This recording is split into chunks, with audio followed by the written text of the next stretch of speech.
Isang mapagpalang gabi po sa ating lahat mga kaibigan at mga kapatid. Kumusta po kayong lahat? At welcome na naman sa gabing ito sa muling pag-aaral sa mga salita ng Diyos. At muli inyo pong makakasama ang inyo pong mga abang lingkod upang patuloy pong ibabahagi sa inyo ang mga salita ng Diyos. At ating pong kumustahin ang ating pong nag-iisang partner from Tigbi, Brother Bernard. Kumusta po kayo dyan sa inyong kinaroroonan?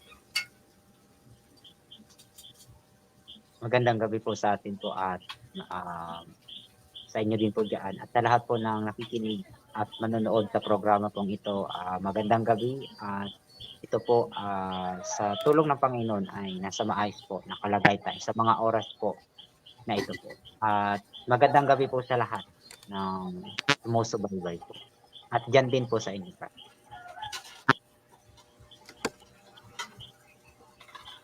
Okay, salamat po. Kapatid, at kung sakaling meron kayong mga katanungan, mga kaibigan at mga kapatid, about po sa ating pong topic sa gabing ito, ito po ay part 2 ng ating pong pag-aaral sa chapter 24. So ito po ang ating pong matutunghayan at mapapakinggan na paksa sa gabing ito. At pwede po kayong mag-comment sa comment section at ating pong bigyan ng pansin ang inyo pong mga komentaryo, mga katanungan regarding po sa ating pong paksa. At bago tayo magpasimula sa ating pong pag-aaral, tayo po muna ay manalangin sa ating pong dakilang Diyos. Hilingin po natin ang kanyang guidance. Tayo po ay manalangin. Amang banal, Diyos na makapangyarihan sa lahat, ng inyo pong kaharian ay nasa dako na mga kalangitan. Diyos noon, ngayon at magpakailanman. Narito po ang inyo pong mga abang lingkod upang patuloy pong pag-aaralan ang inyo pong mga banal na salita. Ipagkaloob nawa amang banal ang karunungan na nagmumula sa inyo, ang kaalaman at ang unawa na maunawaan ang inyo pong mga banal na salita at ito po ay maibahagi sa aming pong mga kaibigan at mga kapatid na sumusubaybay. Ang mga salitang ito naway magiging kapaki-pakinabang sa bawat isa po sa amin upang ito po ang magtuturo sa tamang pagginawi, sa tamang pamumuhay at sa tamang pagsunod na naayon lamang sa inyo pong kalooban. Nawa ang inyo pong banal na espiritu ay sa amin sa gabing ito. At ganoon din ang aming pong mga kaibigan at mga kapatid na nasa karamdaman amang banal. Kanila, dalawin sila upang gumaling sa kanila pong mga karamdaman, physical man o spiritual, upang sa gayon magawa po nila ang mga gawain sa araw-araw at magawa po ang paglingkuran kayo. Salamat po amang banal sa inyo pong pakikinig sa aming pong mga dalangin. Patawad po sa aming pong mga pagkakasala sa inyo, saan man kami nagkulang at nagkasala sa isip man, sa salita at sa gawa. Aming hiniling at pinasalamatan sa pangalan lamang ni Jesucristo na aming personal at tagapagligtas. Amen. Alright mga kapatid, hindi na po tayo magpatumpik pa. Tayo po ay paroroon na sa ating pong paksa sa gabing ito. Part 4 ng Matthew 24. So atin na pong ibigay ang pagkakataon sa ating pong partner upang ibabahagi po sa bawat isa sa atin ang patungkol po dito sa Matthew 24 na ito po ay part 4 ng ating pong pag-aaral. Partner, go ahead.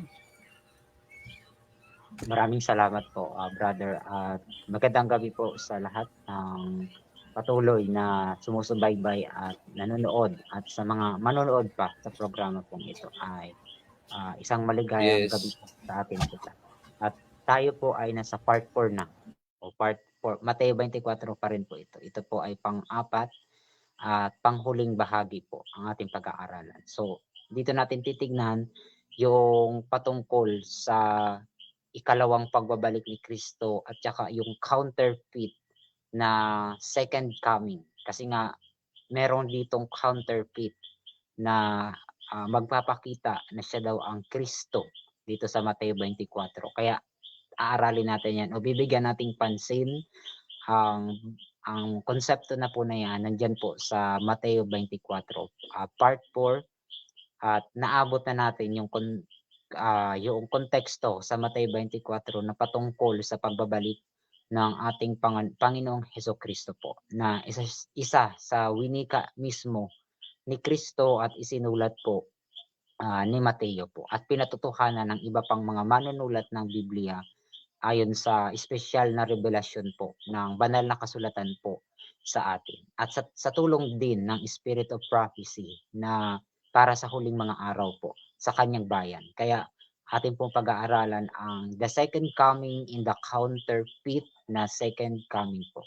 So, next slide. Tingnan natin yung apat na stage sa Mateo 24, yung ating sinusundan na part. So dito na tayo sa stage 4 or pang-apat na pong yugto. Ang sinasakop nito ay from Mateo 24 verse 29 to 31. At ito yung ating pag-aaralan. May kinalaman ito sa tinatawag na deliverance o yung panahon na kukunin ang bayan po ng Diyos sa ikalawang pagbabalik po ng ating Panginoong Hesukristo, kung saan magaganap ang special resurrection at general resurrection, at ganon din ang pagbabalik po ng ating Panginoong Hesukristo sa Mateo 24 po. So yan po, nasa pang-apat na stage na tayo, at yan yung ating bibigyang pansin sa pag-aaral po nito. Next po, sa Mateo 24 sa verse 29. Basahin po natin yung binabanggit sa verse 29 po ng Mateo 24. Sa next slide.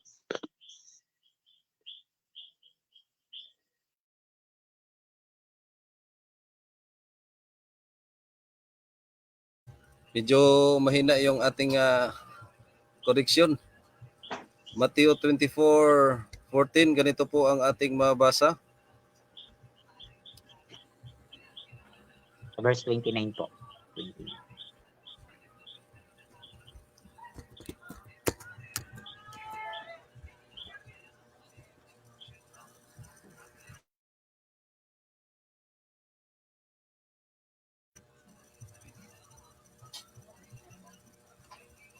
Matthew 24:19.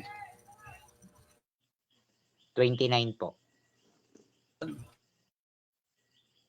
Kang pagkatapos ng kapighatian sa mga araw na yaon ay magdidilim ang araw, at ang buwan ay hindi magbibigay ng kanyang liwanag, at mga lalaglag ang mga bituin mula sa langit, at magsisipangatal ang mga kapangyarihan sa mga langit. Hanggang 30 pa po. Diretso na natin po sa 30.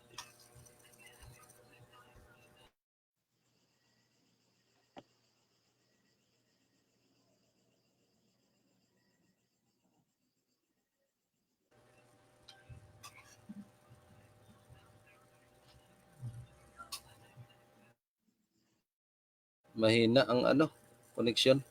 Sandali lang po at medyo mahina po yung ating mahina po ang ating internet. Pasensya na po kayo. Go ahead po, Brother Bernard. Brother Bernard, go ahead po. Okay po, ilo po. Ayan po. Binasa po natin doon sa Mateo 24 verse 29 at malinaw po ang sabi doon sa verse 29 na pagkatapos daw ng panahon ng kapighatian o after the distress of those days na binabanggit po diyan sa verse 29. Pagkatapos daw noon, ang sabi, ang araw ay dumilim at ang buwan ay hindi nagbigay ng kanyang liwanag at ang mga bituin sa langit ay nangahulog. At ganoon din ang mga bagay sa kalangitan ay na-shake or uga, sabi sa ibang translation. Kaya yan po ang binabanggit sa verse 29 kapag po malapit nang magtapos ang the Great Tribulation na pinag-aralan natin kagabi. So dito po makikita natin yung pagkawala ng araw, ng buwan at ganon din yung pagkalaglag ng mga bituin or yung mga bagay sa kalangitan po na binabanggit po diyan. At sa verse 30, sa next slide po, ang sabi po diyan ay karugtong pa rin ng 29 po. Sa verse 30, ang sabi po ay, "Then will appear the signs of the Son of Man in heaven, and then all the peoples of the earth will mourn when they see the Son of Man coming on the clouds of heaven with power and great glory." Yun po ang sabi diyan sa verse 30. Pagkatapos po ng malaking kapighatian, ang sabi, lumitaw po ang tanda po ng anak po ng tao o yung pagbabalik po ni Hesukristo, yung tinatawag na Son of Man.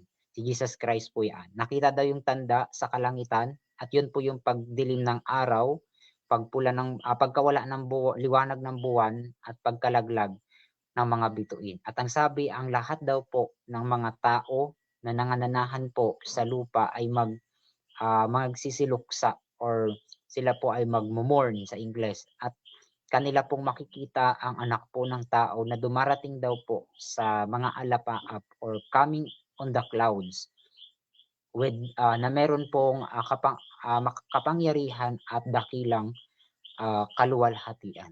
Yan po ang sabi dun sa verse 30. Mapapansin po natin yung salitang clouds, tumutukoy po yan sa mga anghel. Ibig sabihin po, pagdating ni Kristo kasama niya ang lahat ng laksa-laksang heavenly host or mga angel or angelic beings po sa second coming na makikita din po natin sa chapter 19 ng Revelation kung saan nakikita ni Juan si Jesus Christ ay dumarating na nakasakay sa kabayong maputi kasama ang laksa-laksang mga armies of heaven. Sabi doon sa Apocalypse. Yan din yung binabanggit diyan sa Mateo 24 sa verse 30. Yan po ang pagbabalik ng ating Panginoon. Kasama po niya ang lahat ng mga laksa-laksang anghel o sa konteksto ay yung mga clouds of heaven po pagdating ni Jesus Christ. At darating siya sa kanyang kapangyarihan at dakilang kaluwalhatian or glory po. Sa kaluwalhatian ng Ama darating si Jesus Christ sa atin.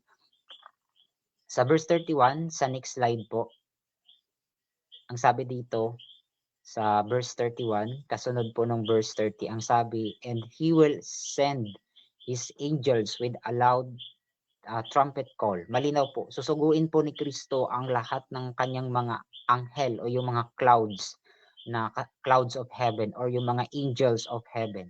At sila pong mga angel ang magga-gathered noong mga elect, sabi dito, yung mga hinirang po sa apat na hangin.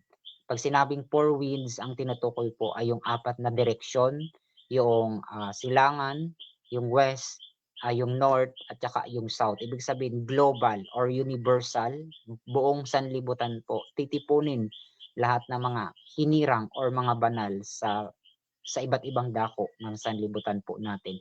Mula sa dulo ng langit hanggang sa dulo ni Yaon. Ibig sabihin, from east to west, from north to south, globally. Mga anghel po ang magtitipon po na yun. Habang si Jesus Christ ay nasa kalangitan, sa itaas ng mga alapaa po, sasalubungin ng lahat ng mga na-resurrect na mga banal at kasama yung mga inabutang buhay na banal na aagawin na kasama po nila, sabi ni Pablo.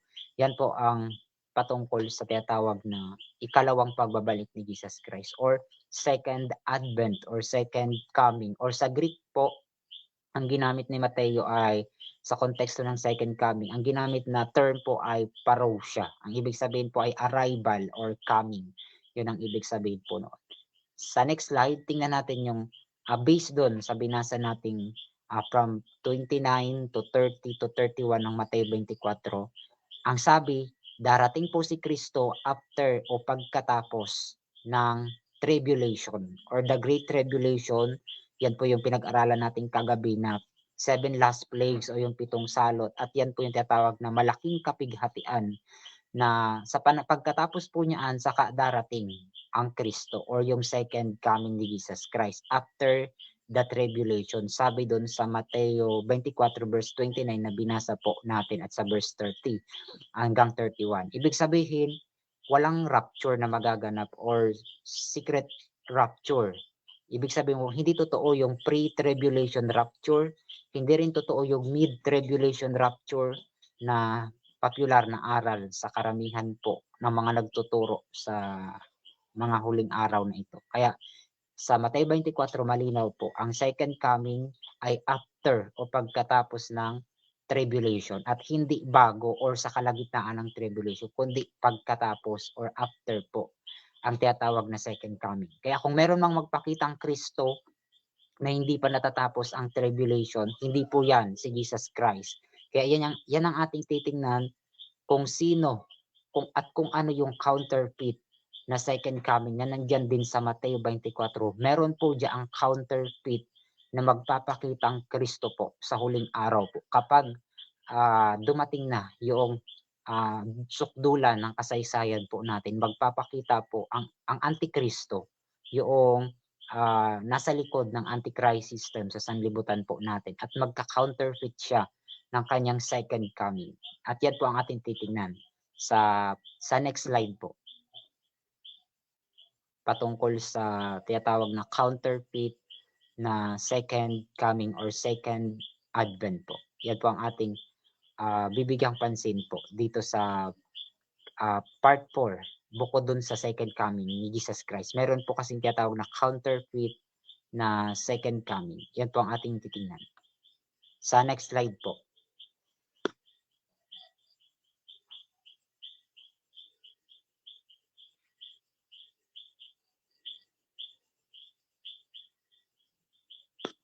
Sa next pa po. Ayan. Sabi po sa Mateo 24 verse 23, ang sabi po, then if anyone says to you, pag sino man daw magsabi sa iyo, look, here is the Christ, narito daw ang Kristo, or naroon or there, sabi dito, do not believe, sabi po ni Jesus Christ. Kapag may nagsabi daw na nariyan ang Kristo or naroon ang Kristo, ang sabi ni Kristo ay huwag daw pong paniwalaan. Ibig sabihin po, meron pong second coming na darating pero counterfeit at hindi po ang actual na second coming ni Jesus Christ. At yan po ang ating titingnan kung paano mangyayari ang tinatawag na counterfeit na second coming at sino ito na magpapakita sa counterfeit na second coming na binabanggit. At tandaan po natin yung salita diyang then, yung nakakulay violet, yung nandyan sa ilustrasyon or sa slide. Yung salitang then, ibig sabihin nagsisignify ng time element na may kinalaman po sa darating na panahon, na meron pong panahon na may magpapakitang Kristo. At ito pong Kristo magpapakita na ito ay bababa po sa lupa or makikita sa iba-ibang panig ng sanlibutan po or universal po. Pero ang sabi ni Kristo, sabi diyan sa verse 23, ay huwag daw pong paniwalaan kapag ang Kristo ay bumaba o nasa lupa mismo. Sapagkat ang totoong Kristo sa second coming ay hindi po bababa sa lupa, kundi nasa mga alapaap ng langit, sa kaitaasan ng kalangitan po natin. Sasalubungin natin ang Kristo. Pero itong Antikristo or itong counterfeit na second coming, lalapag po siya sa lupa. Magpapakilala siya po ang Kristo. Ang sabi, wag daw pong paniwalaan. Next po, sa next slide.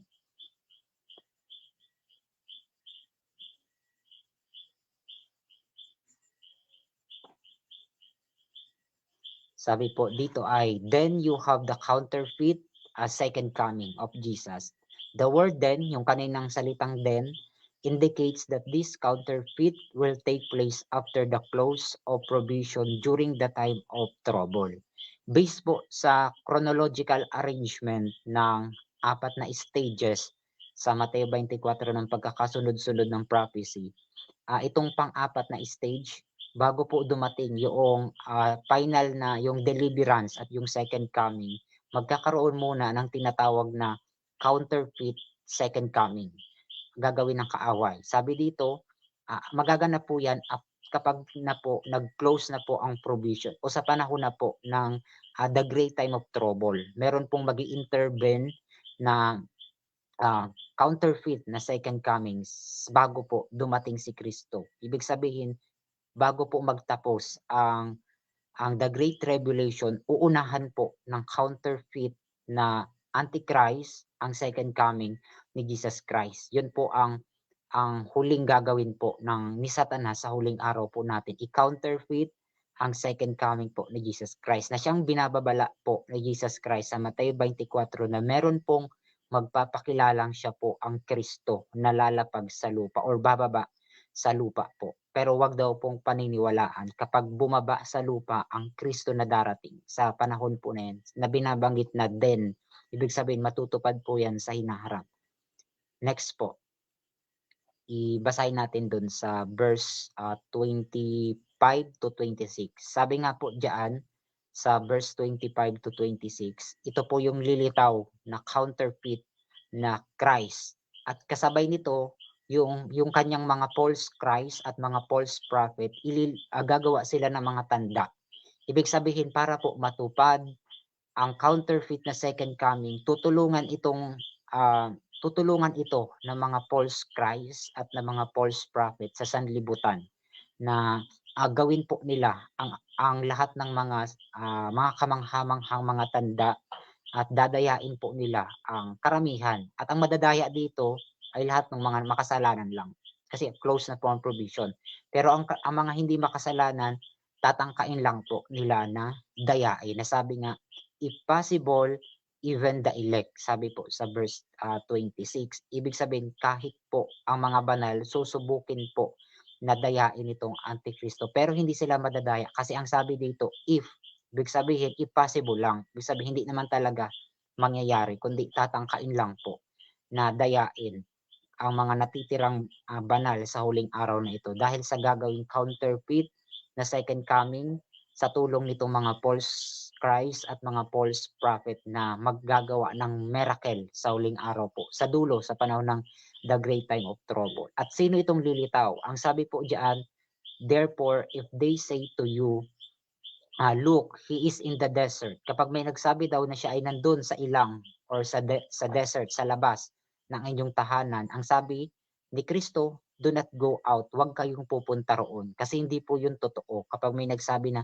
nandun yung Kristo, nasa ilang o nasa labas ng tahanan nyo, huwag daw pong pupunta roon. Kasi hindi yan ang Kristo. Counterfeit na second coming yan.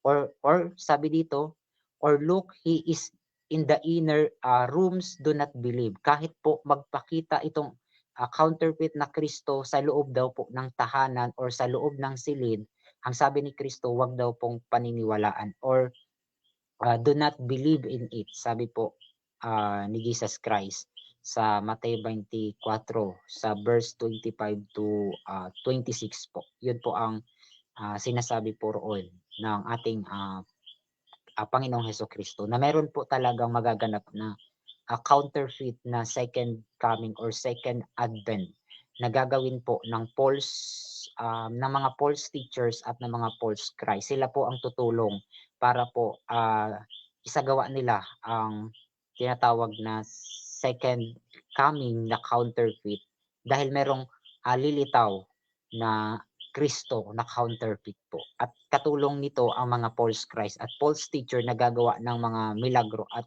or miracle or deception po na gagawin po nila. Sabi ni Kristo, at wag daw po yung paniwalaan kapag nangyari po yan. At talagang mangyayari po yan kasi sinabi ni Kristo na mangyayari po yan. Parang kagaya din po ano nangyari noong first century. Kasi nga dual yung application ng Mateo 24. Natupad yung unang bahagi ng Mateo 24, yung unang katuparan po niyan ay natupad na po nung first century. Nung first century po, nung panahon bago dumating ang pagkawasak ng templo ng Jerusalem, ay nasaksihan din po nila ang paglitaw ng mga false teachers, false Christ, at meron pang counterfeit na akala nila second coming na yung taong 66 AD at sabi ng iba 70 AD daw. At yun yung pinaniniwalaan hanggang ngayon ng ilang mga Kristiyano na nagtuturo ng aral na preterism.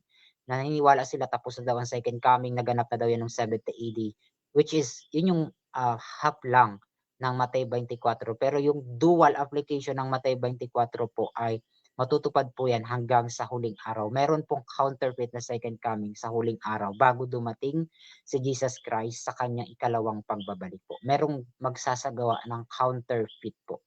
Sinasabi dyan ni Kristo sa Mateo 24 na ating binasa at tiningnan sa context po nito. Na wag daw paniniwalaan kapag may dumating na Kristo o lumapag po siya sa lupa.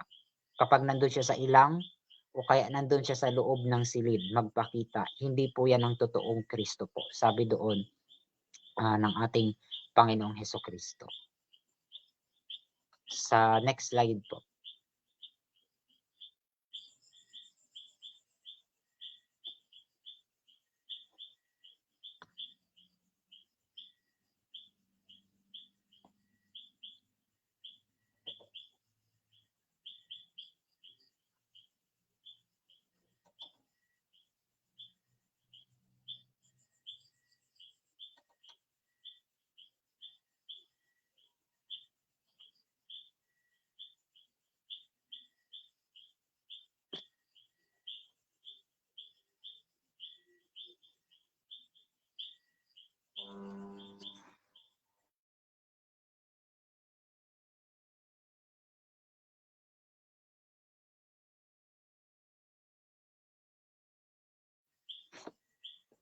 Hello po, hello. Hello po.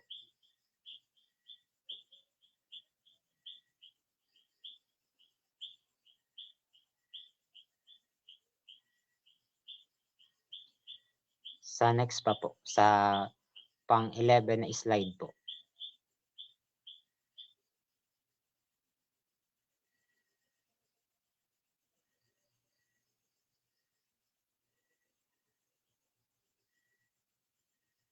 Hello po, hello.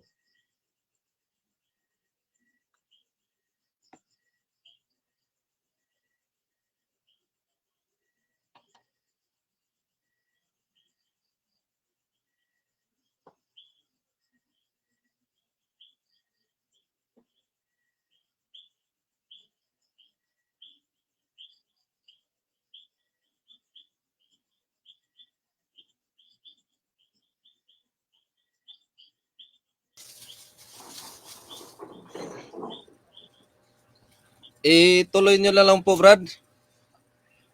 At nagluloko yung ano natin. Ituloy nyo lang po at nagluloko yung, pasensya na po, nagluloko yung ano natin. Yung internet, mahina po eh. Dali lang ha. Ituloy nyo lang po, Brad, at susundan ko na lang po. Okay po, sige po. Salamat po. Yan po, magandang gabi po sa lahat ng nanonood po sa atin po. At nandito po tayo sa part 4 ng Mateo 24. At binasa nga natin dun sa verse 29 hanggang sa verse 31 na meron pong tinatawag na second coming na si Jesus Christ. At mangyayari po yun after ng tribulation. Pero bago po mangyari ang second coming ni Jesus Christ ay merong counterfeit na second coming po na binabanggit ni Kristo sa verse 25 sa 26 na meron pong magpapakilalang Kristo or Christ na darating na magpapakita sa ilang at magpapakita sa silid na wag daw pong paniniwalaan, sabi ni Jesus Christ. Yan po ang sabi dyan. Sa next slide dun sa Kung ating papansinin po diyan sa verse 23 at saka dun sa verse 24, 25 hanggang sa verse 26, kung titingnan natin dun sa part sa verse 26, makikita natin na yung magpapakita po na counterfeit na second coming ni Jesus Christ ay sabi po doon ay, "Look, he is in the desert, do not go out," or "Look, he is in the inner rooms, do not believe." Yun ang sabi po doon sa verse 26. At kung titingnan po natin doon sa binasa natin sa verse 26, yung magpapakita po na counterfeit na second coming ay ang magpapakita po ay isang persona na magki-claim na siya po ang Kristo. Mapapansin niyo po diyan yung salita pong he, yung nakakulay violet po na dalawang salitang he po diyan. Ibig sabihin ito po ang magpapakita na bilang Kristo sa kanyang counterfeit na second coming. At sa next slide, kung ating papansinin, yung tinutukoy diyan na he ay isang individual po yan o isang mag-aangking Kristo po.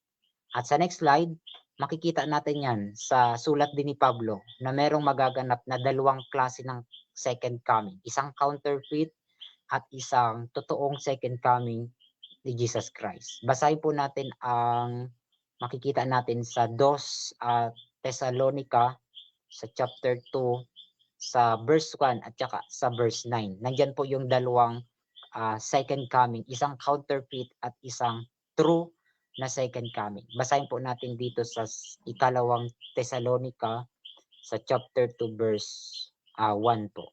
Sa sulat po ni Pablo sa mga taga Thessalonica po.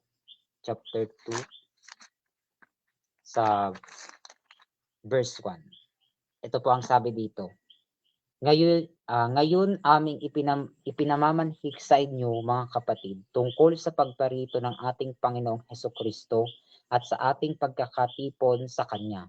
Malinaw po, sabi dun sa verse 1, meron pong second coming o pagparito ng ating Panginoong Hesukristo. Ito yung totoong second coming, yung nasa verse 1. Yun yung genuine or true na second coming, or sa Greek po ay parousia. Ibig sabihin arrival or coming.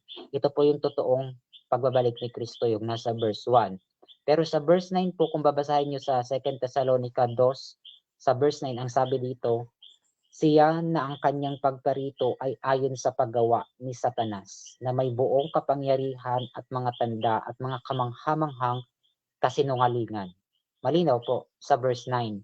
Sa verse 9 po, meron pong tinutukoy na he or siya na darating po, paparito din po siya or darating din po siya sa ikalawa. Ayan po yung nasa verse 9. Ito pong darating na ito ay si Satanas sa kanyang buong kapangyarihan at mga tanda at mga kamanghamangha pong kasinungalingan ang kanyang isasagawa o kahangahangang kasinungalingan po ang gagawin po niya. Ibig sabihin po sa verse 9, merong counterfeit na second coming. At itong magpapakilalang Kristo ay ito po ay si Satan or si Lucifer dati, which is si Satan. Ibig sabihin ay adversary or kaaway. At ito po ang darating sa bago dumating si Kristo. Magpapakita po si Satan sa kanyang counterfeit na second coming bilang Kristo sa kanyang gagawing counterfeit na second coming na binabanggit ni Pablo sa diyan sa Thessalonica, na binanggit din ni Kristo sa Mateo 24 na merong isang individual sa tanasyon na magpapakita sa ilang at sa mga silid. Ibig sabihin bababa sa lupa yung counterfeit na Christ na mag-aangkin bago po dumating si Jesus Christ. Kumbaga uunahan ni Satanas ang second coming ni Jesus Christ kapag malapit na magtapos ang the great time of trouble. Merong gagawing counterfeit si Satan na second coming or pagpapakita na kagaya ni Kristo. Ika-counterfeit ni Satanas, sabi diyan sa sulat ni Pablo. At kamangha-mangha daw po yan, talagang mamamangha po lahat ng mga makasalanan. Pero ang mga banal, hindi po sila madadaya diyan kasi alam nila ang nakalagay sa Mateo 24 na ang Kristong darating po ay hindi po bababa sa lupa kundi nasa alapaap lang po ng langit aagawin at sasalubong sa kanya ang mga banal. Wala pong bababa sa ilang, walang magpapakita sa silid. Yun po ang kapag may nagpakita sa ilang at sa silid, yun po ang counterfeit. Pero yung totoong Kristo, mangyayari po yun pag natapos na lahat ng salot at nawala na yung araw, buwan at bituin, yun po ang kasabay ng second coming ni Jesus Christ na sabi doon sa Mateo 24:29 to 31 na sign na dapat nating makita doon sa totoong pagbabalik ni Jesus Christ. Pero meron ngang counterfeit na wag daw nating paniniwalaan. Sabi doon sa binasa natin sa Mateo 24 verse 24, 25 to 26 at gayon din sa sulat ni Pablo sa ikalawang Tesalonica 2 sa verse 9 merong counterfeit po. Sa next slide, makikita natin sa aklat ng Gawa 2 sa verse 22. Ano kaya po ang sabi diyan sa Gawa? Kayong mga lalaking taga-Israel, pakinggan ninyo ang mga salitang ito. Si Jesus na taga-Nazaret, lalaking pinatunayan ng Diyos sa inyo sa pamamagitan ng mga gawang makapangyarihan at mga kababalaghan at mga tanda na ginawa ng Diyos sa pamamagitan niya sa gitna ninyo, gaya rin ng nalalaman ninyo. Ayan po. Yung mga ginawa ni Jesus Christ na mga miracle nung siya po ay magkatawang tao dito sa lupa, sa tulong ng Ama ay isinagawa po niya yung mga tanda, kababalaghan na nagpapatotoo na siya po ang anak ng Diyos at siya po ay sinugo, dinala na parito sa lupa, nagkatawang tao.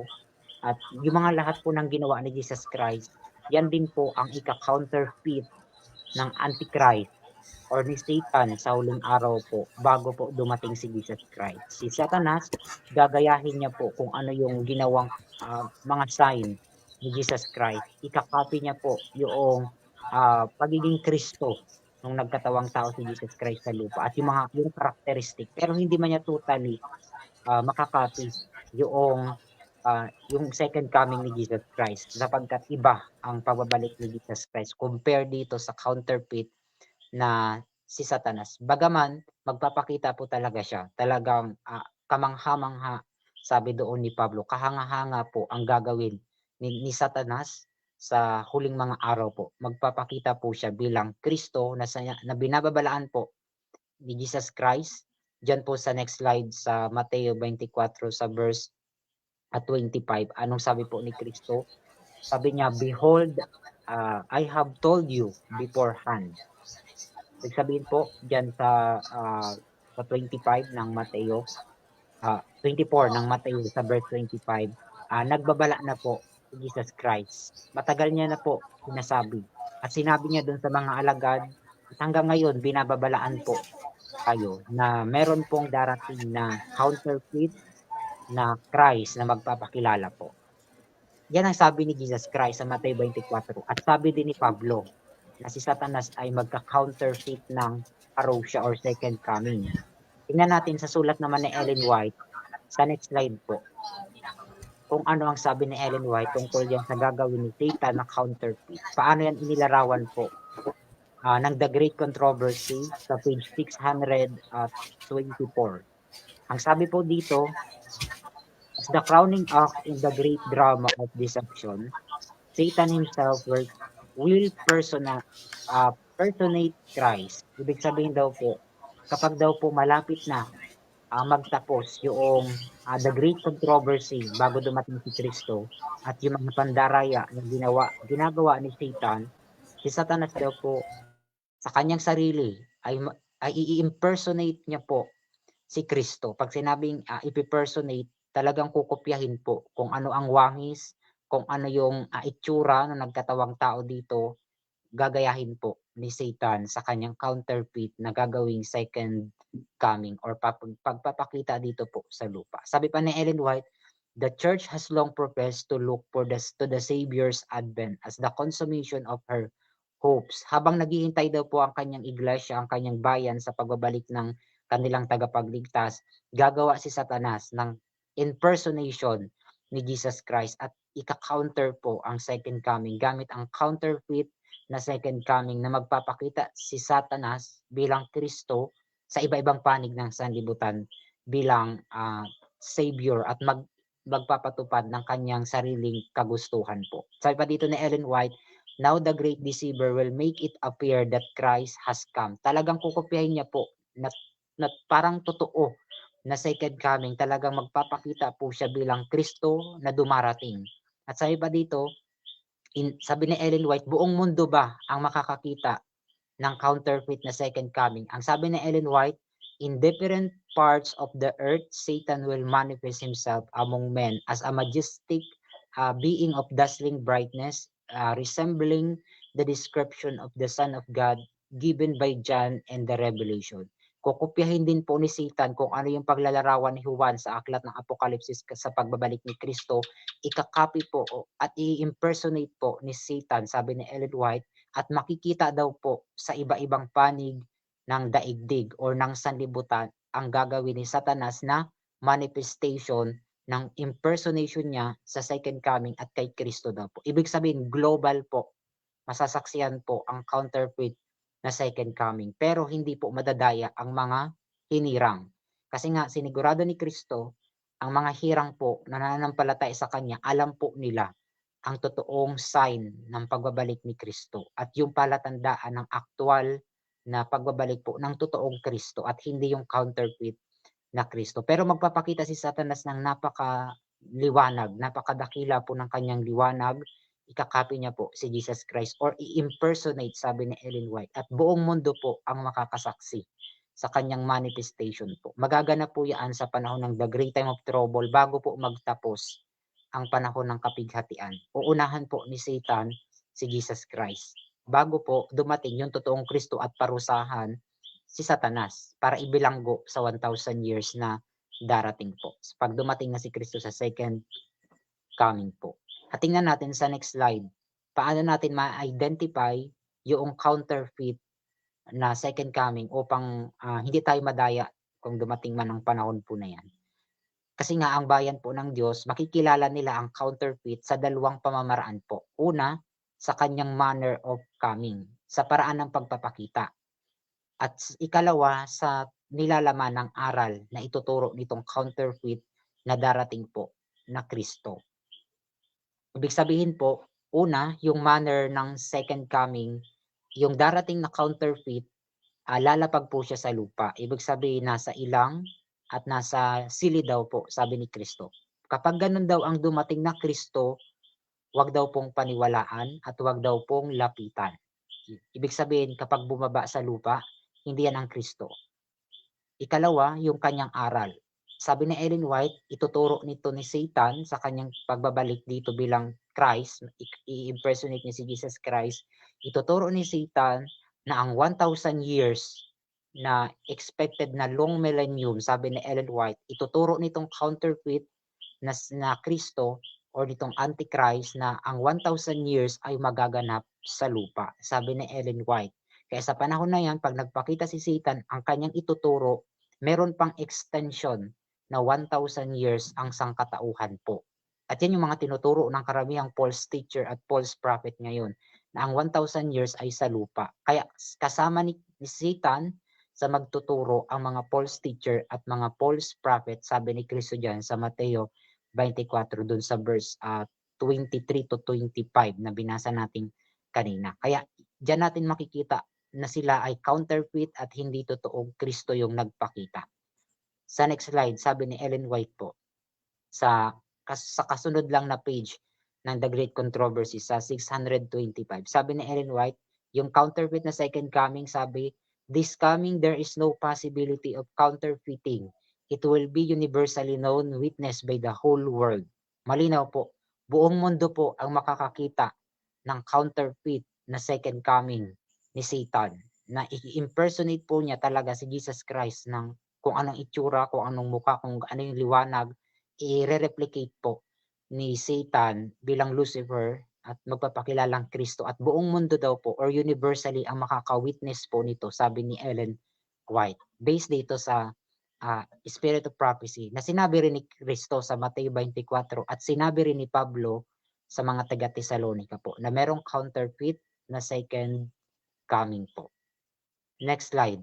paano natin ma-identify ang totoong Kristo? Kasi yun, yung kanina counterfeit po. Paano natin ma-identify po yung totoong second coming ni Jesus Christ? Sa verse 27 po. Basahin natin. Mateo 24 po. Sapagkat gaya ng kidlat na kumikidlat sa silanganan at nakikita hanggang sa kanluran, gayon din naman ang pagparito ng anak ng tao. Ayan po. Yan po ang totoong second coming ni Jesus Christ. Pagkatapos ng 26, sa 27, nilinaw ni Kristo para hindi madaya ang mga banal na ang pagbabalik ni Kristo ay gaya po ng kidlat na mula sa silangan hanggang sa kalunuran, visible po. Makikita ang kanyang pagbabalik po ng anak po ng tao. Ang tinutukoy ni Kristo ay ang kanyang sarili, si Jesus Christ o ang ating Panginoon po, ang anak ng tao, ang anak ng Diyos na nagkatawang tao. Yan po ang babalik sa second coming, ang kanyang pagbabalik gaya po ng kidlat. Ibig sabihin po, yung kanyang manifestasyon ng pagbabalik po ay nakikita at totoong mapangwasak po ang pagbabalik po niya. At mangyayari po yan after ng ikapitong salot kapag naganap yung the great earthquake sa Revelation 16, yung pinakamalakas na earthquake at yung hailstorm. Pag natapos po yun, saka darating yung totoong Kristo. Mawawala ang araw, mawawala ang buwan, malalaglag ang lahat ng mga bituin, sabi doon sa Mateo 24, 29 to 31 na binasa natin. At gaya ng kidlat na makikita from east to west. Ibig sabihin, habang umiikot yung sanlibutan from east to west, yung rotation ng earth natin, si Jesus Christ nasa himpapawid. Hindi siya bababa sa lupa. Nandun lang po siya sa itaas ng mga alapaap. Hinihintay na salubungin, sasalubungin ng mga banal na kasama ng mga anghel na nagga-gathered o nagtitipon ng mga lahat ng nangaligtas physically, yung mga nabuhay na banal at yung mga inabutang buhay na banal sa huling mga araw po. Yan ang totoong second coming po. Terrible ang second coming po. Maingay, merong earthquake, mawawala ang araw, mawawala ang buwan, lalaglag ang bituin.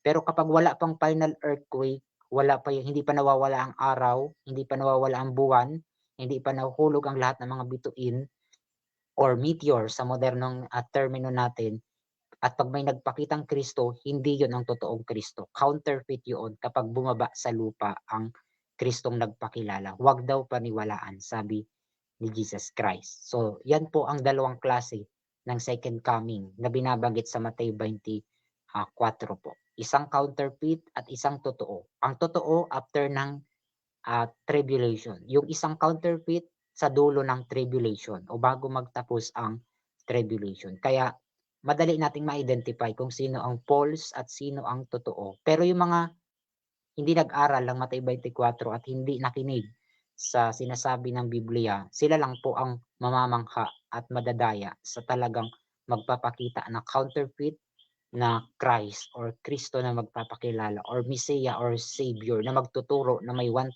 years sila sa lupa. Nakabaliktaran ng 1,000 years na pagkabilanggo ni Satanas ayon sa Biblia sa Apokalipsis 20 po. At basahin din natin dyan sa Mateo 24 sa next slide. Ano yung sign para makita natin gaano kalapit ang pagbabalik ni Kristo. So, karugtong ito ng Mateo 24 po. Sa verse 38 to 39 po ng Mateo 24 po. Anong sinasabi po dyan? Sa 38 to 39. Sa Mateo pa rin po. Okay, ganito po ang ating pong mabasa. Sapagkat gaya ng mga araw bago nagkagunaw, sila'y nagsisikain at nagsisiinom at nangag-aasawa at pinapapag-aasawa hanggang sa araw na pumasok si Noe sa daong. At hindi nila nalalaman hanggang sa dumating ang pagunaw at sila'y tinangay na lahat. At gayon din naman ang pagparito ng anak ng tao. Ayan po. Binigay po ni Kristo yung sign para malaman natin gaano kalapit ang pagbabalik ni Kristo at huwag tayong madaya dun sa counterfeit na gagawin ni Satan na pagpapakita bilang Kristo. At kung titingnan natin sa Mateo 24 verse 38 to 39, itinulad ni Kristo sa panahon ni Noah po ang magaganap na second coming ni Jesus Christ. Same po ng pattern kung paano dumating ang baha, ganun din po darating ang hatol ng Diyos sa Babylonia po. Ibig sabihin po, same po ng chronological event sa panahon ni Noah at sa huling araw po. Magkaparehas po ng pattern, bagaman magkaiba ng paraan ng judgment. Sa panahon ni Noah, tubig. Sa panahon ng pagbabalik ni Kristo ay gaya po siya ng apoy, ang kanyang paluwalhatian po, nasusupok sa mga makasalanan po. So magkabaliktad lang ng method ng judgment, pero iisa ng tema at ng event. May kinalaman po sa judgment at pagdating ng Panginoon po. At ang bayan po na iniligtas po sa panahon ng paghatol ng kahatulan po ng Diyos. At kung titingnan natin diyan sa verse 38 to 39 na binasa natin, pansinin natin yung salita pong as at saka yung so also, yung nakakulay pula po. Pag nakakita po tayo sa isang text ng ganyang salita or sa context po, at nakikita natin may pinagkukumpara na dalawang pangyayari, ang tawag po sa ganyan po ay typology. Pag sinabi pong typology, yung naganap na event sa lumang tipan, yun yung nagsisilbing type na tinatawag at or parallel, at matutupad yan sa hinaharap in dual application sa makabagong form, tinatawag na anti-type or kontra dun sa type, pero same ng tema po. Ganun po ilarawan ng pagbabalik ni Kristo, gaya daw po ng baha ni Noah or typology po. Pag sinabing typology, same po ng tema po ng magaganap about po sa judgment, ang konteksto po ng flood at saka ng second coming ni Jesus Christ. So yan po ang ating titingnan. Paano yung magaganap ang pagbabalik ni Kristo based doon sa Noah's flood na dumating sa panahon po ni Noah po. Tingnan natin sa next slide. Based doon sa binasa natin na verse 38 to 39. Kung napansin niyo po kanina doon sa verse 38 at saka sa 39, mapapansin niyo po doon yung dalawang salita pong hanggang or sa English po ay until. Yung dalawang until, yun po ang clue para makita natin yung pagkakasunod-sunod ng pangyayari. Yung unang until, may kinalaman po sa panahon na sina Noah po ay pumasok sa arko po or sa arka. Yung ikalawang until naman, nagsimulang dumating ang bahang gunaw at tinangay lahat po ng mga makasalanan or mga tao po nung panahon ni Noah po. Ipapansin po natin yung unang until, pumasok po sina Noah sa arko at sinarahan po ng Panginoon ang pintuan po ng daong, at yun po yung close of probation. Same po yan ang pattern sa huling araw po. Tingnan natin po sa next slide yung chart kung paano po matutupad typologically yung Noah's flood at saka yung second coming po in the same chronological sequence po ng event, gamit yung dalawang until na nasa verse 38 to 39. Una doon sa verse 38, part A, makikita natin doon na ang kalagayan ng sanlibutan bago po mag-close of provision. Gaya sa panahon ni Noah, nang sabi, sila ay nagsisikain, sila ay nagsisiinom, sila po ay nagsisipag-asawa at pinag-aasawa. Or panahon niya ng amalgamation sa panahon ni Noah na tinatawag, yung marrying at giving marriage. At yung eating and drinking, ibig sabihin yung appetite, walang control sa panahon na yun or makasanlibutan yung gawi ng mga tao. Bago po, pagkatapos noon, dumating po ang unang until, yun po yung close of provision. Binigyan po sina Noah ng 120 years na provision po upang magsisi ang sanlibutan bago po dumating ang baha.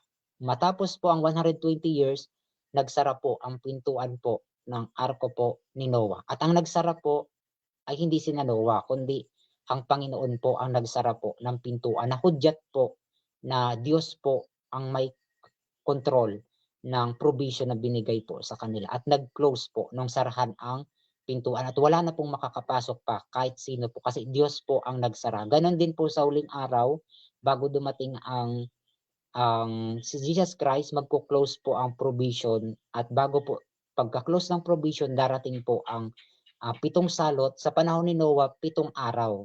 May 7 araw na kabagabagan sina Noah. Bagaman ligtas po sila, pero dadaan sila sa matinding kabagabagan po. Habang nasa loob sila ng arko na pinagtatawanan sila sa labas at pinagwiwikaan ng samut-sari sa loob ng 7 araw. Pagkatapos ng 7 araw, dumating po ang baha. Yun yung ikalawang until. At nung nagsimula na po ang bahang gunaw, tinangay po lahat ng mga makasalanang tao na nasa labas po ng ark, sabi po doon. Sa next slide. Sa kasunod po ng verse 38 to 39, sa verse 40 to 41.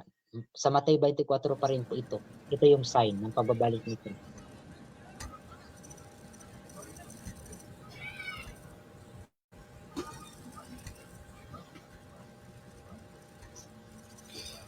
Kung magkagayoy sasabukid ang dalawang lalaki, ang isa'y kukunin at ang isa'y iiwan.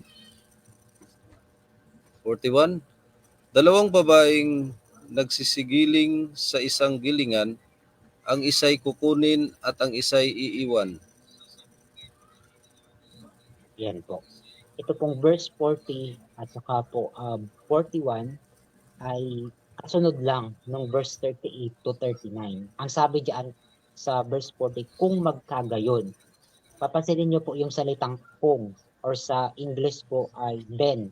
Ibig sabihin time element po ito na nagko-connect doon sa naunang verse, sa verse 38 to 39. Marami pong nagbabasa nitong verse 40 at saka 41, kinukuha nila out of the context.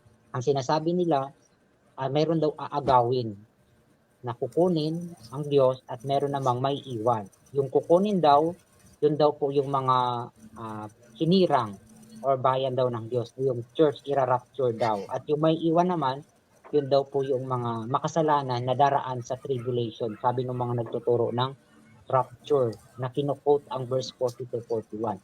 Pero hindi po yun ang context ng verse 40 to 41 kasi ang context po dito ay ang verse 38 to 39 nakarugtong nung salitang then o typology ito nung panahon ni Noah at inuulit ni Kristo sa Mateo 24 upang ilarawan ang kanyang second coming po.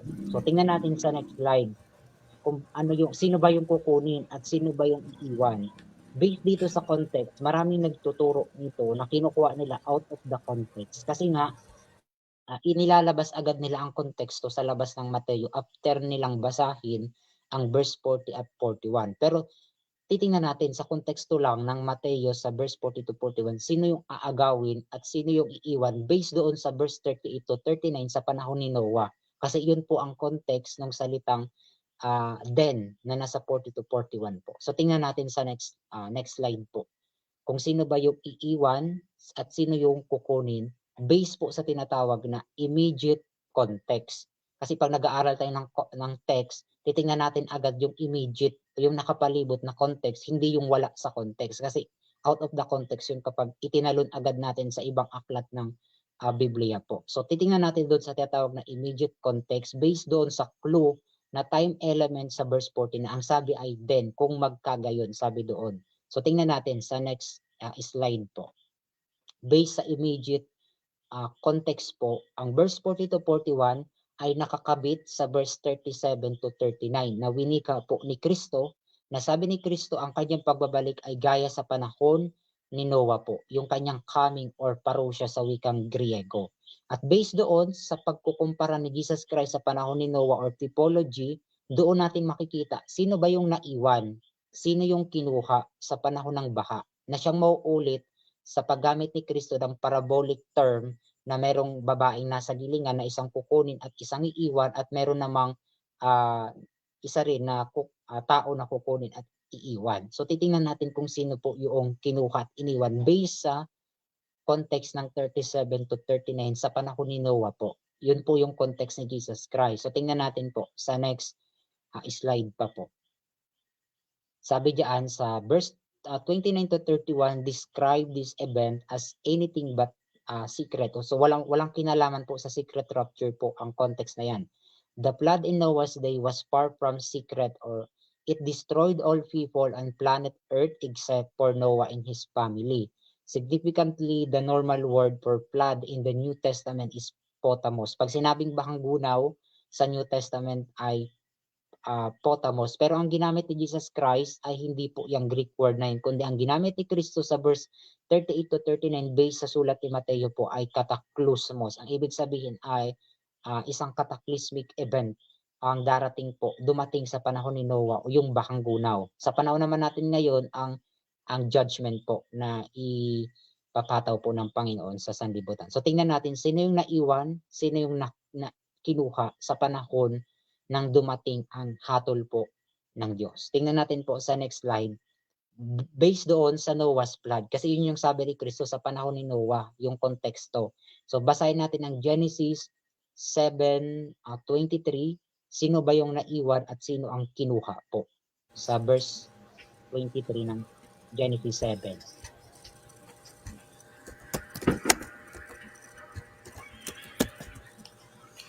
At nilipol ang bawat may buhay na nasa ibabaw ng lupa, ang tao at gayon din ang mga hayop, at ang mga umuusad at ang mga ibon sa himpapawid.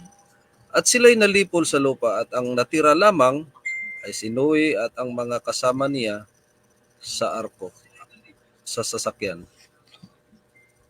Ayan po, napakalinaw po. May dalawang klase po ng tao sa panahon ni Noah nung igawad ang hatol po ng Diyos. Na siyang sinasabi ni Kristo sa Mateo 24 na ganyan din po ang pagbabalik ni Kristo na masasakyan po natin. May dalawang klase rin po ng tao sa huling araw. Merong kukunin at merong iiwan. Sa panahon ni Noah, sino po yung kinuha ng bahang gunaw? Ang kinuha po ng bahang gunaw o ng hatol po ay ito pong mga tao makasalanan at yung lahat ng corrupted na animals ay lahat po sila ay pinuksa. Ang sabi diyan ay destroyed. Sa Hebrew po, ang ginamit na term po ay maka. At si Noah naman po ang remain. Pag sinabing remain, natira. Sila yung naiwan.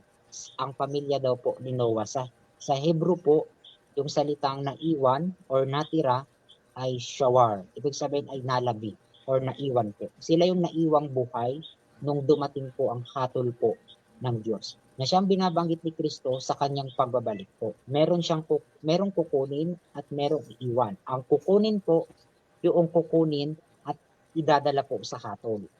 At yung may iwan, yun po yung buhay na remnant po or bayan po ng Diyos. Kaya doon sa konteksto ng Mateo 24 sa verse 40 to 41, sino yung naiwan at sino yung kinuha po based doon sa typology ng Noah's flood na siyang nasa verse 37, 38 to 39 na ginamit ni Kristong example kung paano mauulit ang pagbabalik ni Jesus Christ, yung event. So tingnan natin po sa next slide yung tungkol sa naiwan at sa kinuha. Based doon sa Genesis, sa konteksto ni Noah, ay yung winasak at yun po yung kinuha, yung pinuksa po gamit ang baha. At yung naiwan naman, ito po yung natira, yung remnant o yung nalabi na hindi po nadamay sa flood, yung nasa loob po ng arko. So malinaw po, ang kinuha ng Diyos ay yung hinatulan po sa hatol ng Diyos, sa kanyang kagalitan. At ang naiwan po ay yung binigyan ng reward, yun po yung nagkamit ng buhay. O ibig sabihin hindi po napahamak at hindi po napuksa. Ito po yung pamilya ni Noah na naiwan po. O tinatawag pong shawar sa wika pong Hebrew. Tingnan natin sa next slide, based doon sa Mateo 24 to 40 to 41. Based sa context po. Sabi ni Kristo, meron daw po kukunin at merong naiwan. So yung kukunin po, sa Greek po, ang ginamit ni Mateo po ay para lambano. Pag sinabing para lambano, ibig sabihin ay took them all away. Yun po ang sabi dun sa verse 39. Ibig sabihin po, ang kukunin or aagawin po sa Greek word po ay para lambano, ay yun pong tinangay po ng baha sa verse 39 na ang sabi, took them all away noong flood po, noong baha po. Ibig sabihin, ang kinuha po, ang inagaw, ay ang mga makasalanang tao. Sila po yung inagaw ng bahang gunaw na siyang aagawin din sa hatol, sa apoy, sa second coming, mapupuksa po sila. At yung naiwan, sa Greek po ay apemi, nang ibig sabihin po, kagaya sa panahon ni Noah dun sa verse 38, sila lang po ang naiwan or natira pong buhay based dun sa konteksto. Sa huling araw bago dumating sa pagdating ni Kristo, yung maiiwan lang din po na titindig na buhay pagkatapos ng the Great Tribulation, yung makakatindig sa second coming po sa harapan ng kordero, yun po yung naiwan o yun po yung natira. At yun po yung buhay, yun po yung nalabi, yun po yung bayan po ng Diyos. At yun po yung nangaligtas. So sa next slide, isama rin natin yung naiwan at kinuha based sa context ng 37 to 38 sa panahon ni Noah at sa magaganap na second coming at sa parabolic example ni Kristo na may kinuha at naiwan. So ang kinuha, ito yung unsaved, yung hindi nangaligtas. Ito yung kinuha po ng baha or ng judgment. Ganon din sa second coming. Ang kukunin po ay yung haharap sa hatol at kagalitan po ng Diyos. At yung naiwan naman, yun po yung saved based doon sa context ng Mateo.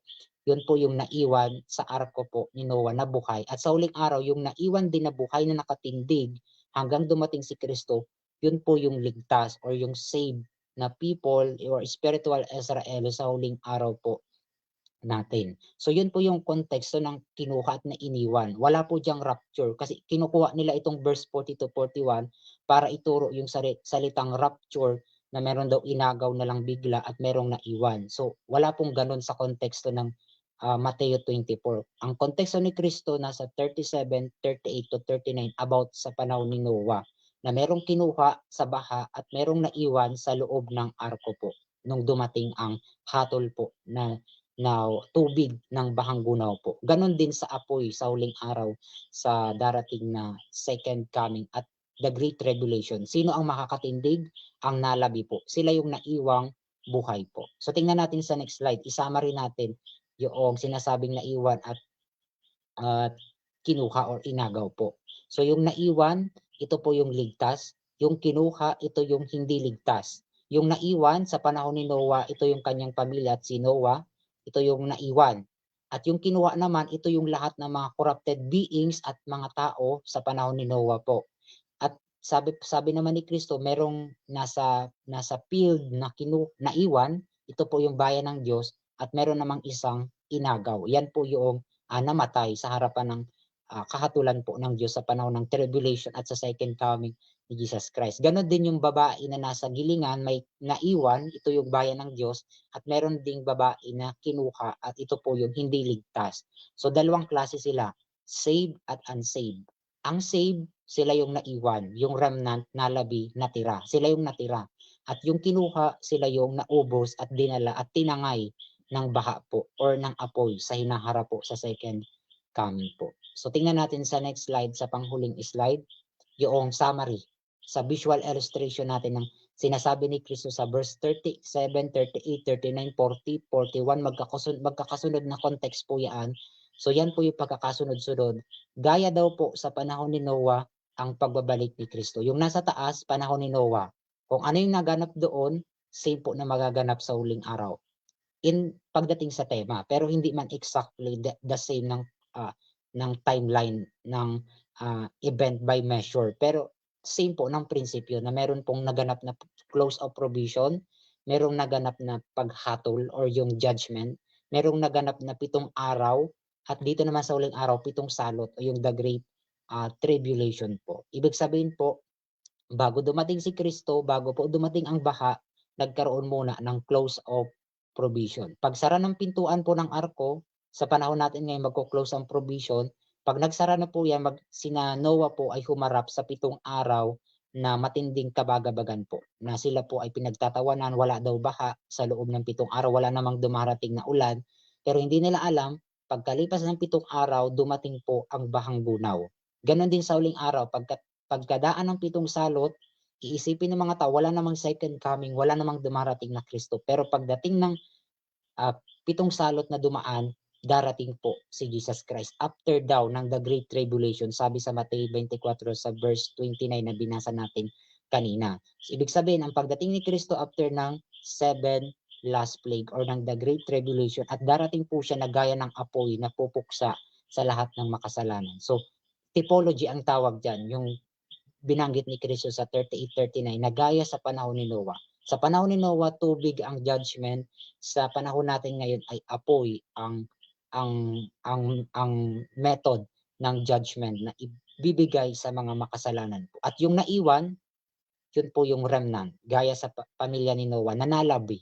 Ganon din yung naiwang nakatindig na buhay, yun po ang remnant sa huling araw po natin, na gaya ni Noah na naiwang buhay or natira na sa panahon ng dumaan po ang judgment po ng Diyos. Kaya pagdating ng baha, ang daigdig po natin na i-reverse po, pabalik sa walang anyo at walang laman at nabalot po ng tubig. Ganon din sa second coming, pagdating ni Kristo, may iwan po ang lupa na walang anyo at walang laman, na reverse uli ang creation po, or decreation ang tawag doon.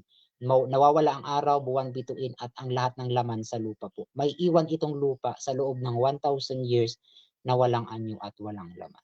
So yun po ang second coming ni Jesus Christ. Yan po yung susundan nating pattern na babantayan sa pagtakbo po ng panahon, para hindi tayo mailigaw sa gagawin ni Satan na counterfeit na second coming, na magpapakita talaga siya bilang Kristo po. At hindi naman madadaya ang banal, sapagkat alam nila ang totoong Kristong hinihintay po nila. Bagaman susubukan po daw silang dayain kahit ang mga hirang daw po. Sabi doon sa Mateo 24. Ang sabi naman ni Kristo, huwag pong paniwalaan kapag nagpakita ang Kristo sa ilang at sa loob ng silid po. Huwag daw pong paniwalaan. Kasi ang Kristong darating ay kakilakilabot ang kanyang hatol gaya po ng apoy. Yun ang totoong second coming. Kaya yun lang po, at sana nakuha natin yung part 4 about sa dalawang klase ng second coming at about sa timeline kung paano magaganap ang second coming based doon sa panahon ni Noah. Kaya pag-aralan lang po natin ang nangyari kay Noah, yung nangyari noon, same po ng event ngayon pagdating sa tema po, para maunawaan din natin ang huling araw po na nagaganap. Yan ang iniwan po ni Kristo sa Mateo 24. May kasunod pa po yung part sa mas malawak pang konteksto. Sa sunod, pag-aaralan po natin ang natitirang verse sa Mateo 24, sa 25. Papasukin natin yung dalawang parable po diyan. So, dito sa part 4, about lang ito sa second coming sa Mateo 24 po. Sana po nakuha natin yung point ng Mateo 24 at aralin po natin ito po. Yun lang po, at magandang gabi at maraming salamat po. Alright, maraming salamat Brother Bernard sa pagpapaliwanag about sa ating pong part 4 sa ating topic sa Matthew 24, chapter 24. At napakalinaw naman po, mga kaibigan at mga kapatid, na dito po natin naunawaan na kagaya po ng panahon ni Noe, ganun din ang pagparito ng anak ng tao. So hindi na mamalayan yung status baga ng mga tao noon, na sila ay nagsisikain, nagsisipag-asawa, pinapag-asawa, papansinin po natin ngayon sa ating panahon, Brother Bernard, So halos-halos ganun ang kalagayan ng mga tao ngayon.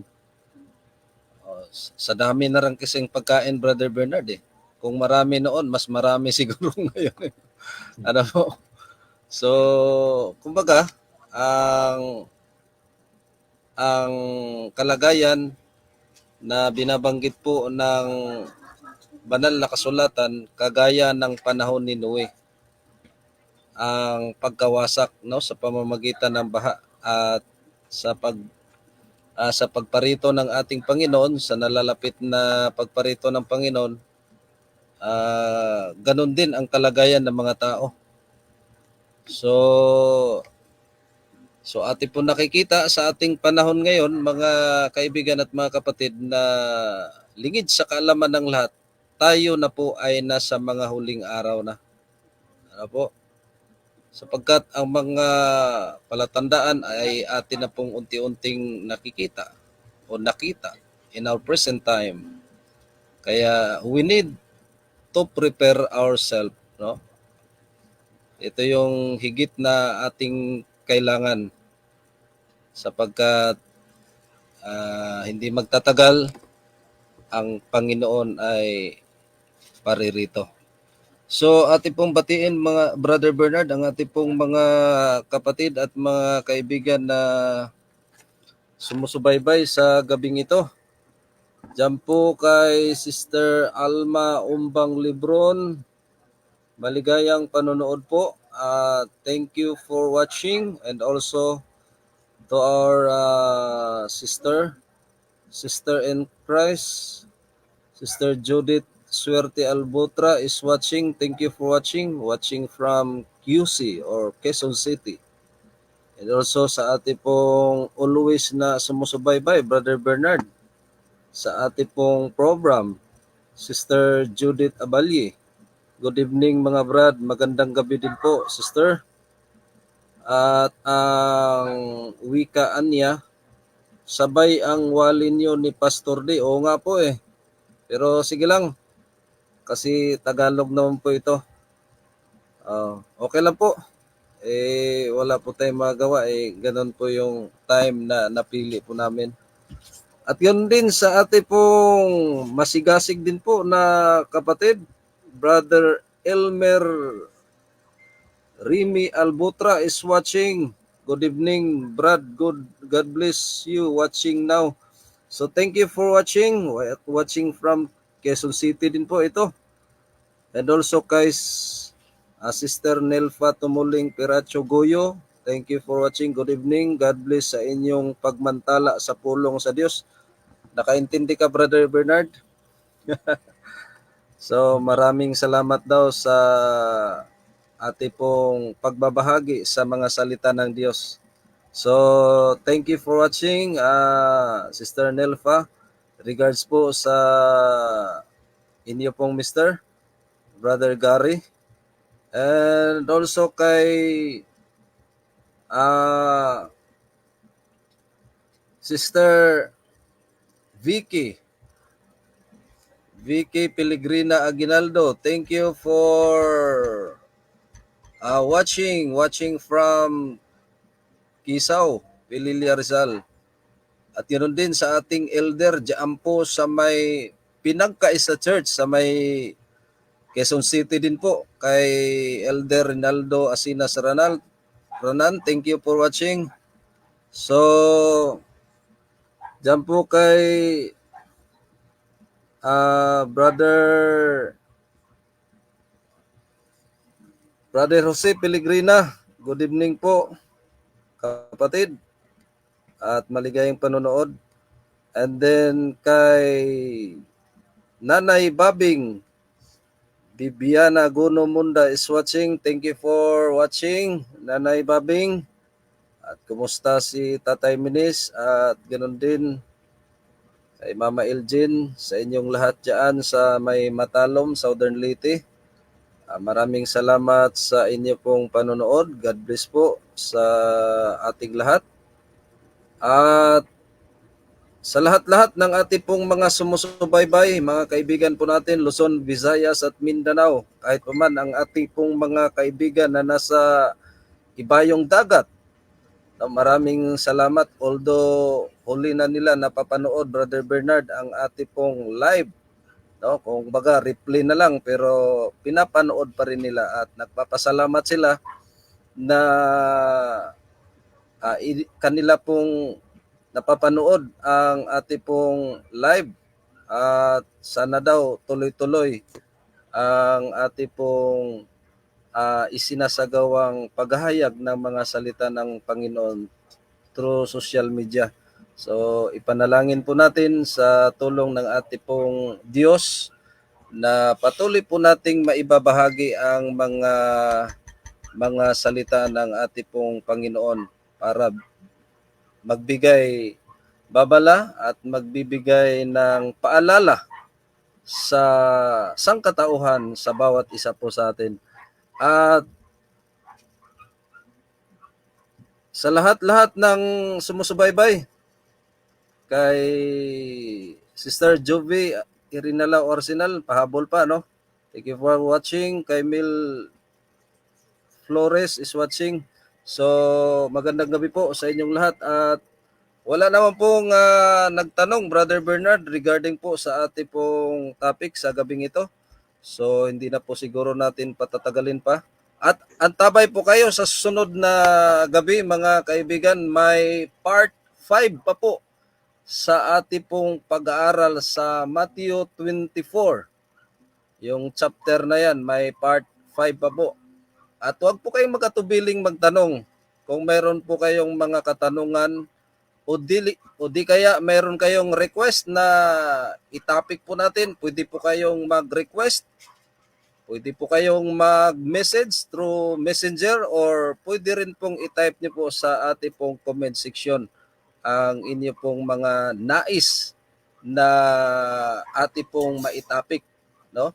So, wala naman pong tanong, Brother Bernard. Proceed na po tayo sa ating pong closing prayer sa inyo po, kapatid, ang panalangin.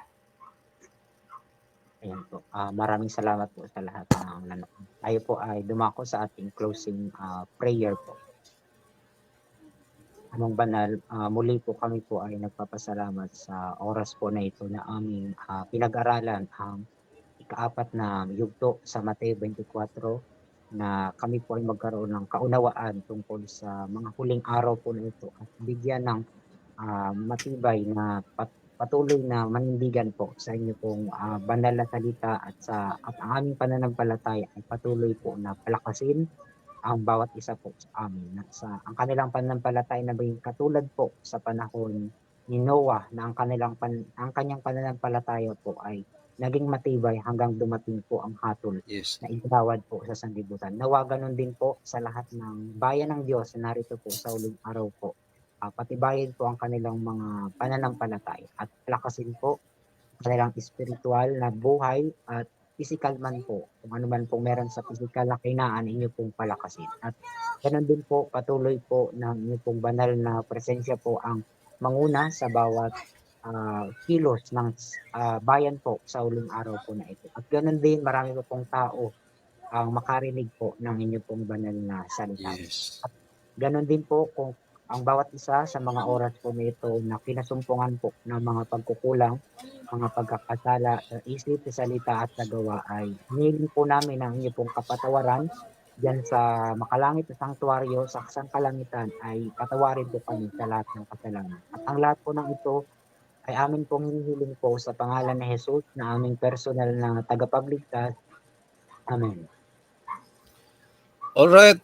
Salamat, Brother Bernard. At huling mensahe po sa ating po mga sumusubaybay, Brother Bernard. Magandang gabi po at maraming salamat po sa lahat ng nanood at manonood pa po sa programang ito, at tuloy rin po kami sa paghahayag ng salita po ng Panginoon. Magandang gabi po at maraming salamat. Alright. Salamat, Brother Bernard. At sa pangalan na lang ng ating pong dakilang Diyos at sa buong puwersa ng Seventh-day Adventist Church Local Conference or Iglesia Adventista del Séptimo Día, mula po sa kinaroroonan ng aking pong partner, Brother Bernard sa Tigbinan, Camarines Norte, at mula po dito sa aking kinaroroonan sa National Capital Region, headed by Pastor Almario Flores, Calabarzon area, Pastor Ruel Batuto, Norte area, Pastor Dante Banda, Bicol Region, Pastor Roy Hirana. Ito po ang inyo pong mga abang lingkod na magsasabi, mapalad ang bumabasa at nangakikinig ng mga salita ng hula at tumutupad sa mga nangasusulat doon, sapagkat ang panahon ay malapit na. Purihin ang Diyos. God bless us all.